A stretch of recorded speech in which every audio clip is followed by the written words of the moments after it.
Yun mga boss, ito ang maganda kung mangyayari at magagawa ni Senador Bato de la Rosa mga boss. Ating basahin. I filed SBN 1343, an act reimposing death penalty for the crime of plunder. Tingnan natin sino ang harang nito. I move for the swift passage of this law. Taong bayan, please second my motion.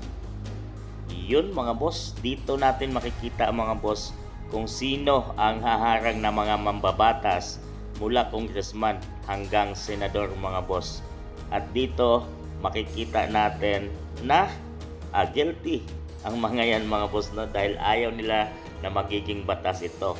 At pag nangyari at naipasa naman tong gagawin ni Senator Bato de la Rosa na batas mga boss, ay talagang matatakot na ang mga taong nasa government na magkukurap mga boss, no, at gamitin ang pera ng taong bayan.